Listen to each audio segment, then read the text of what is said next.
Hi friends, welcome to కోల్కార్ TV official. ఎవరైతే మా ఛానల్ని సబ్స్క్రైబ్ చేయలేదో ప్లీజ్ దయచేసి సబ్స్క్రైబ్ చేయండి. మేము తిరుమల వచ్చిన సందర్భంగా శ్రీ వెంకటేశ్వర స్వామిని దర్శనం చేసుకున్న తర్వాత జపాలి పుణ్యక్షేత్రాన్ని దర్శనం చేసుకోవాలని మేము జపాలికి రావడం జరిగిందండి.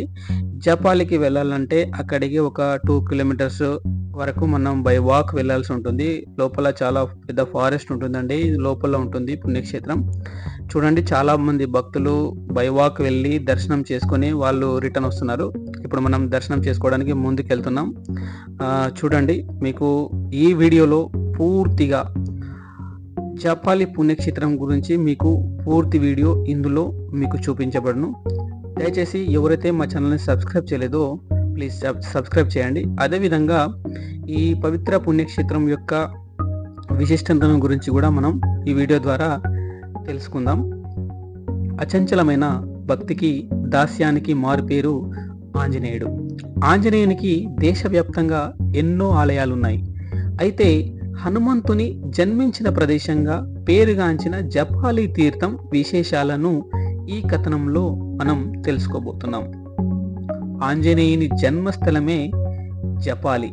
వ్యాస మహర్షి రచించిన స్కంద పురాణంలోని వెంకటాచల మహత్యంలో వివరించిన ప్రకారం 7 కొండల్లో ఓ కొండ హనుమంతుని మాతృమూర్తి పేర అంజనాద్రిగా వర్ధిల్లుతోంది.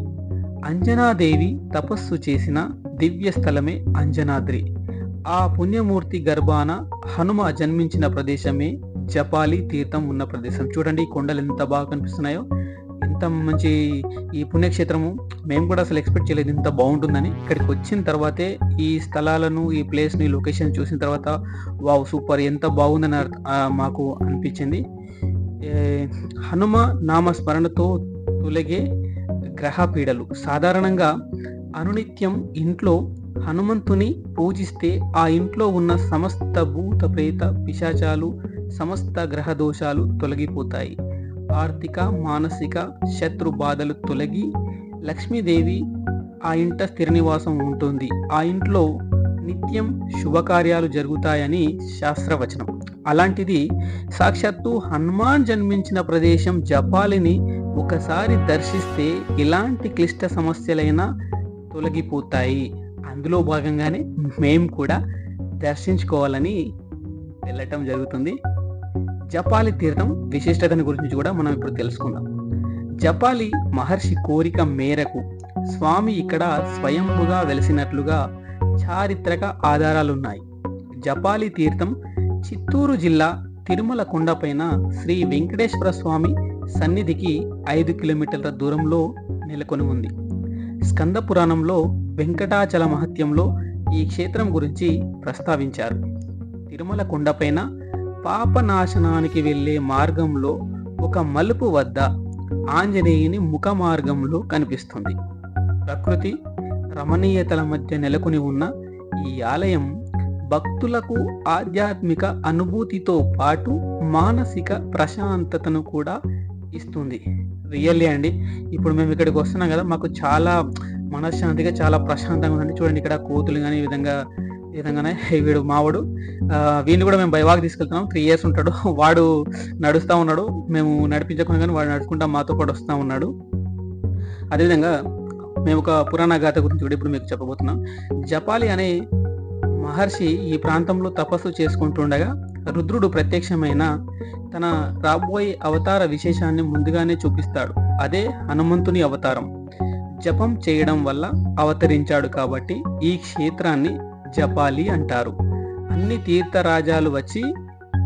తీర్థరాజాలు అంటే పక్షులు అవి అంటారు కదండి, వచ్చి ఈ జపాలి తీర్థం చేరుతాయి కాబట్టి దీన్ని జపాలి తీర్థంగా పేరొందారని చెప్పారు. చూడండి, ఆ చెట్టు పైన చూడండి, ఇప్పుడు వచ్చిన టూరిస్టులు కానీ చూడడానికి వచ్చిన భక్తులు కానీ ఏ విధంగా ఇక్కడ ఉన్న పక్షులతోటి కానీ ఇక్కడ ఉన్న జంతువులతోటి కానీ చాలా ఉల్లాసంగా వాటితో ఆడుకోవడం జరుగుతుంది. అవి వాటిని మనని ఏమనవు, చాలా ఫ్రీగా ఉంటాయి మనతో పాటు. అవి మన చేతితో తినిపించినా కానీ తింటాయండి.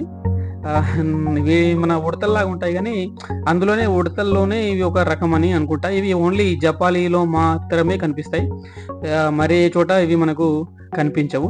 చూద్దాం, ఇంకా ముందుకెళ్ళి చూద్దాం.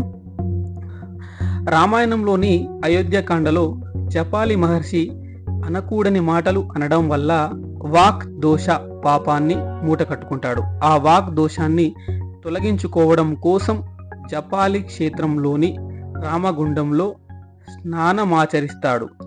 దాంతో ఆయనకున్న దోషం తొలగిపోయిందని పురాణాలు వివరిస్తున్నాయని సమాచారం. ఇక చూడండి, మనం మొత్తానికి నడుచుకుంటా ఈ విధంగా మాట్లాడుకుంటూ మనం జపాలి వరకు వచ్చేసాం. చూడండి, ఇక్కడ వైట్ క్యాట్, తెల్ల పిల్లి అక్కడ మనకు కనిపించింది. ఇక్కడ షాప్లో మనము పూజా సామాగ్రి అన్న తీసుకోవాలనుకుంటే మనం ఇక్కడ తీసుకోవచ్చు. ఈ మా వాళ్ళే వీళ్ళు, మావాడు వాడి బొమ్మలు ఏవో ఆడుకునేటి ఏవో వాడు వెతుక్కుంటున్నాడు. వాడి బొమ్మలలో వాడు పడిపోయినాడు మొత్తానికి. చూడండి, ఇంకా ముందుకు వద్దాం. ఇది ఇక్కడ ఉన్న కొలను హనుమంతుని జపాలి పుణ్యక్షేత్రము ముందు ఉన్న ఇది ఒక టెంపుల్ కొలనండి.